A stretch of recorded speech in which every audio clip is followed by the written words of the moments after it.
Do you remember anything at all? I was lost, you were lonely in this town.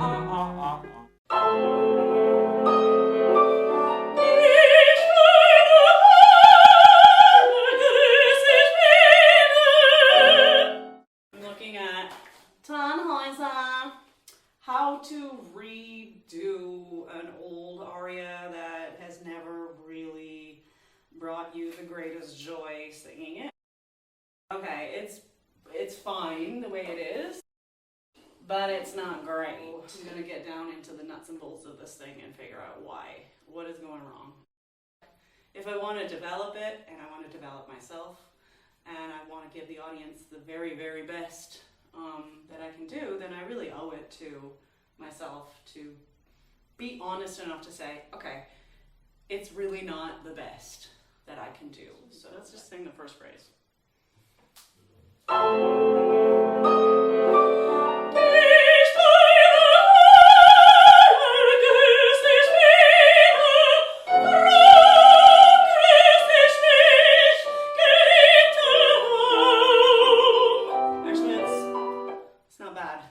I used to do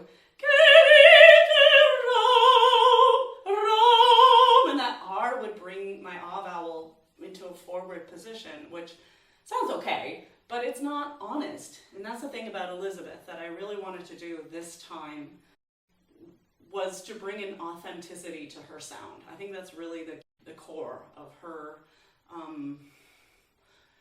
of the interpretation of Elisabeth in Tannhäuser either being, you know, acceptable or like great.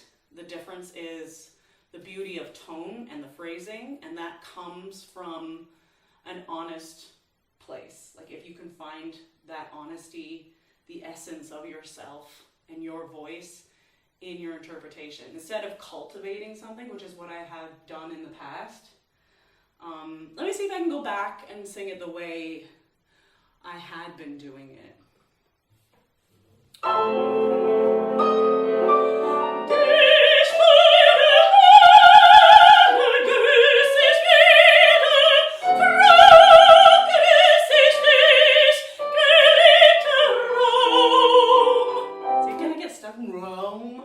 And the whole thing is kind of the wrong attitude. You can probably see it on my face. And I've investigated this. I've asked myself, like, why? It's the orchestra. The orchestra is so majestic.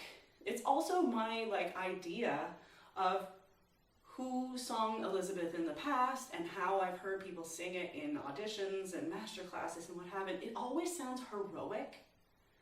Not always. I mean, the really great Elisabeths like Kristen Flagstad didn't sound heroic.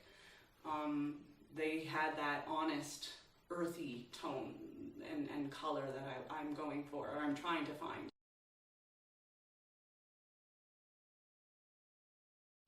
But there's sort of like this preconception that Tannhäuser, Wagner, it has to be bombastic or triumphant, almost like a warrior, Viking princess, goddess type.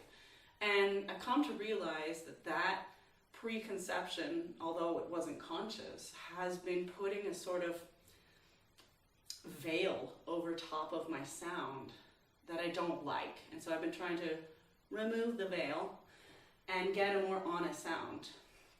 So, and that changes your intention.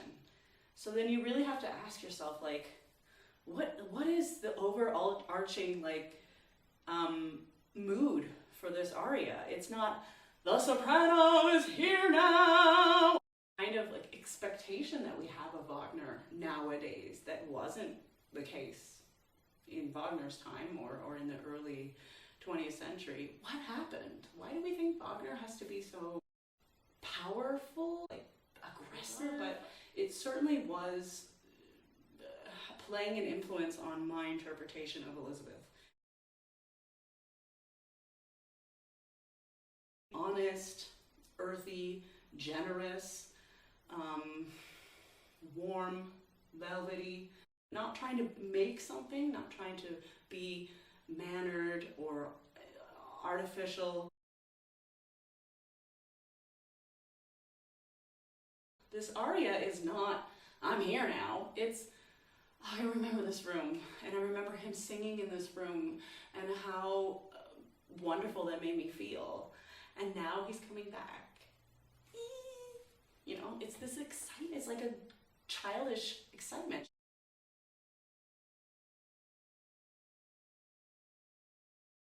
Like, forgive me for being so giddy. Teure wie ein Kind. You know, I'm giddy like a child. And she's kind of embarrassed by these feelings that she hasn't felt before. But he's been gone for who knows how long, a year or two. You know, in this time period, things were very slow. You know, it took a long time to travel places and back. So he's been gone for a while, and in that time, it was like a dark, gloomy time. While he's been gone, she's been a little depressed. And now that he's back, she goes into this room, which is, I've been to Wartburg. It's not a huge room. It's not like a big ballroom, you know? And that's what I originally had in my mind. When you translate the word Halle into English as hall, I think of something ginormous. And then you actually go to Wartburg and you're like disappointed. So she's come into this room, nobody's around, to sort of reminisce on the times that they had, how he made her feel just before he left, how that she's been depressed, but she's so excited that he's coming. So that's the overarching energy. It has to be giddy. It's not sword in the air like a Valkyrie, you know. It's not this warrior-like heroic woman. You know, this is one of the lighter Wagnerian roles. So I had to like convince myself of this to try and find another sound. Let's just try. Just that. See what happens.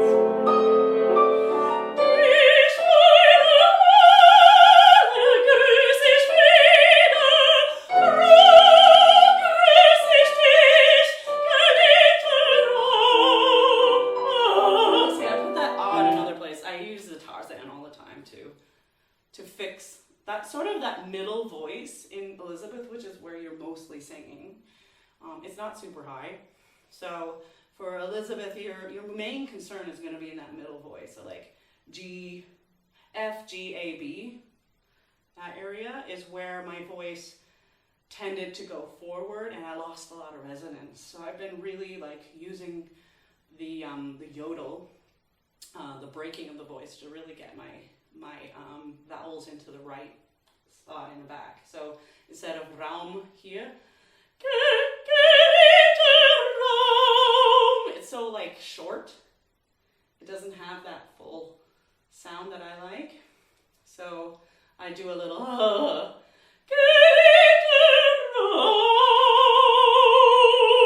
and then you get a nice long oo, because oo is your longest vowel. I like that much better. So that's what I'm trying to do. And then it's just about the precision of like getting all these new edits in line so that they work. And what's driving that is this excitement. Like, yes! Yes!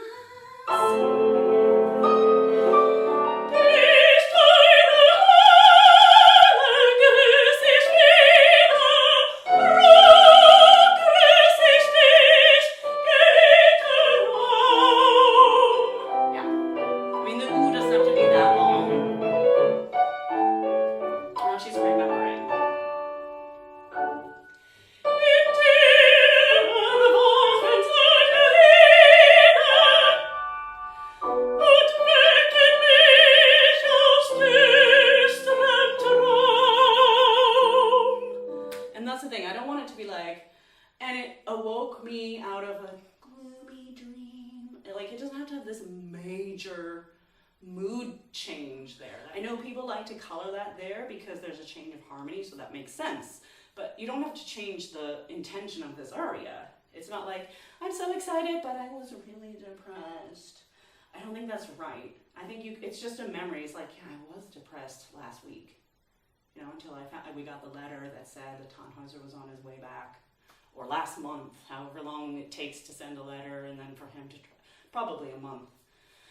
But still, before that letter came, or somebody came on a horse delivering them, before the message came, she was a little bit like, oh, all I do is pray and read and hang out with these guys who are not Tannhäuser. Each section of music has to have one mood. And within that mood, you know, if it's excitement, then you have different like variations on excitement, or different ways of, you know, branches that all like point to and support excitement. And sometimes to support something like excitement, you stick in something that's completely the opposite, so it highlights how excited you are. You know, so the düsteren Traum, it woke me out of a gloomy dream, a depression, basically. That's the contrast to how excited she is now. It's not, and now we're into gloomy dream world.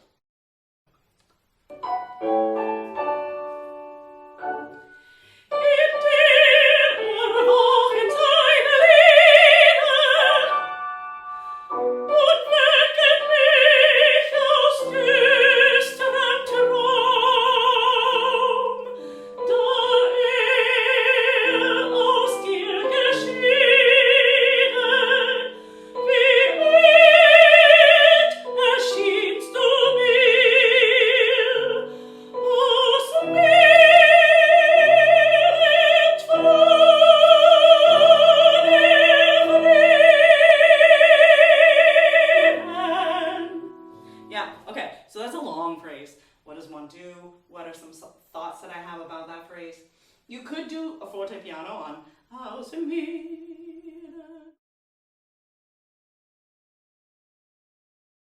He's basically saying, you choose except for these spots. These spots, I want them specifically like this. And that's why he's written, for example, kein Portamento nach unten. That means he actually expects you to sing with a legato, with a tasteful, stylistic legato that is going to result in it sounding like Portamento when you have larger intervals, of course. But with the Frieden, he really wants it cut. He wants like a little, you know, he doesn't want Frieden. So, and that's also why he wrote kein Portamento nach unten. You know, he doesn't want that. That's not the style. But that, he doesn't write that all over the whole opera. Why doesn't he write it every time there's a seventh? Or like a larger interval?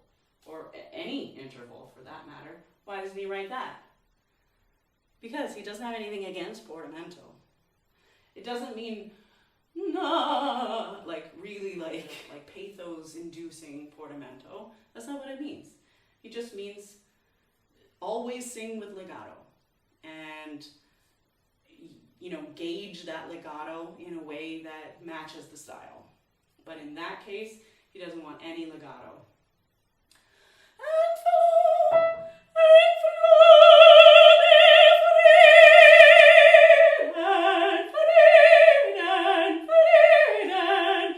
There has to be a connection there, unless he specifically asks for it. And that means that you have to break the connection.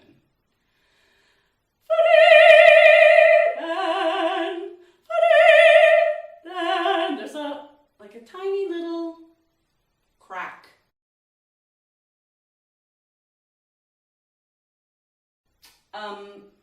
What I wanted to talk about was the overarching sound of Elisabeth. She has to have a certain overtone that's always, or sets of overtones that are always there.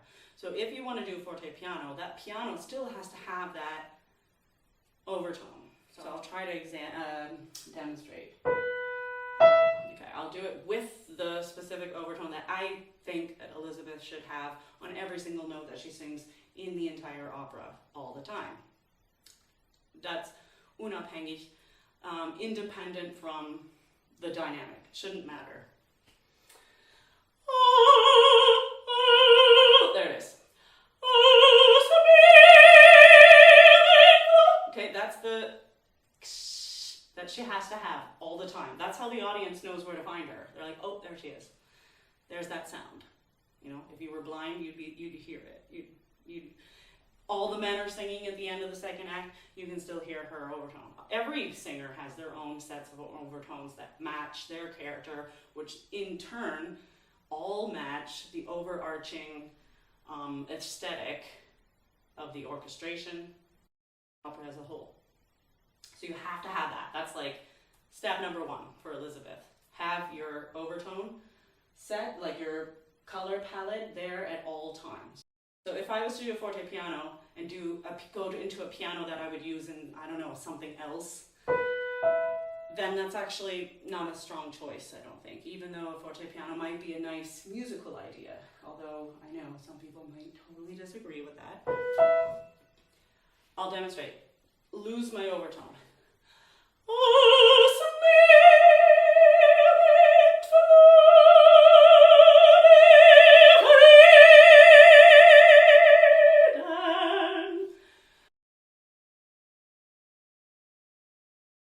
As far as I'm concerned, because it's no longer Elisabeth anymore. It's like, oh, I just started singing Debussy or something completely different. So you have to keep that overtone. You can still do a forte piano, but it's going to sound and it's going to have a different sensation in your body. There it is.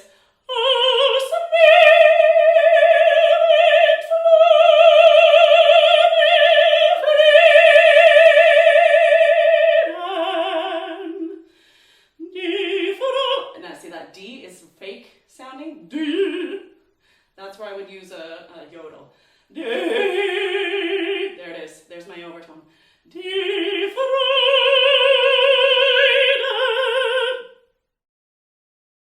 With the right overtones, because that's the most important thing. Dynamics don't come from turning up and down a volume knob. Your dynamics come from your intention. So your dynamic's going to come out of what that means to you. Aus mir entfloh der Frieden. You know, entflow.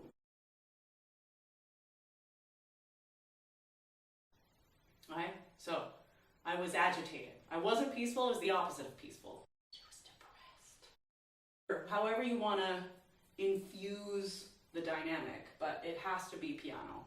You can do a nice crescendo, and then you've got a marcato accent on Frieden.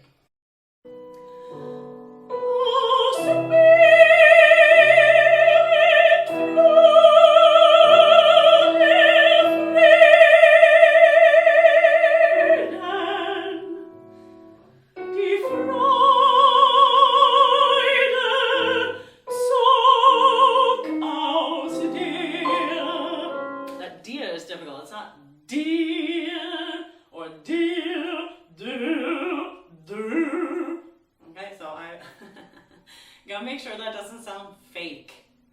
Well, what you need to do, or what I need to do, is go duh, duh, not D. It's duh, duh.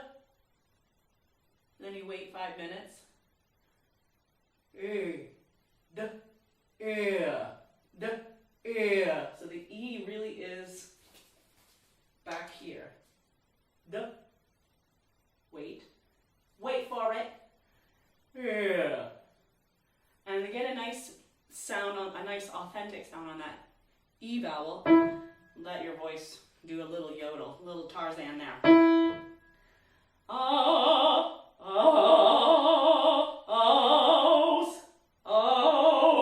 Make sure that ooh is not here, but long. Ooh is the longest vowel.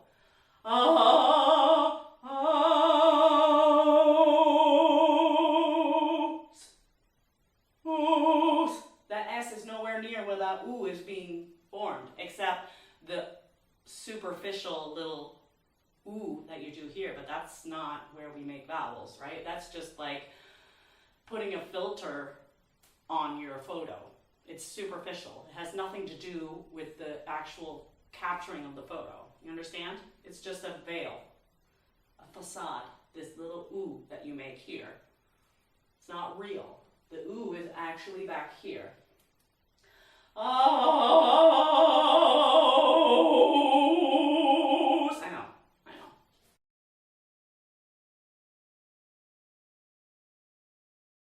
It goes in the right place, so that's why it's a tool that's really important to use. Otherwise you have austere. There's the authenticity in that sound. I dislike that a lot. It doesn't feel right to me. It feels like I'm being dishonest with anybody who would be. That's where this tedious work comes in. It's just fixing things like that.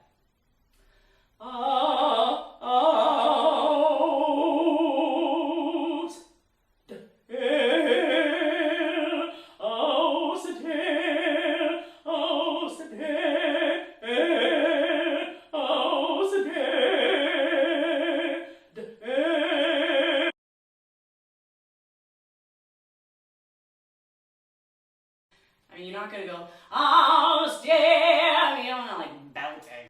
Elisabeth is never vulgar. She's the opposite of vulgar.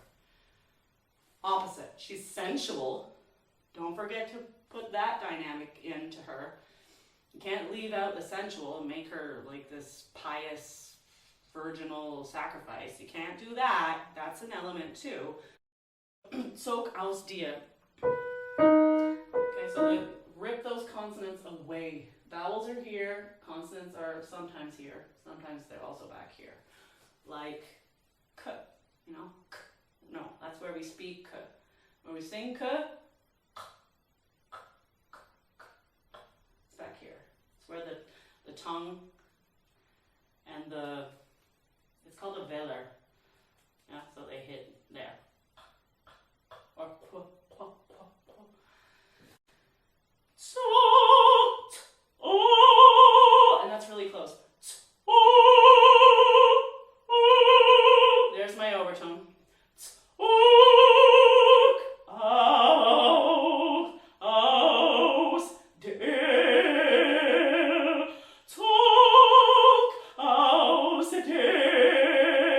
And I would do it with that breaking of the voice for a while until I've like memorized the sensation. And then you can easily just take the break out.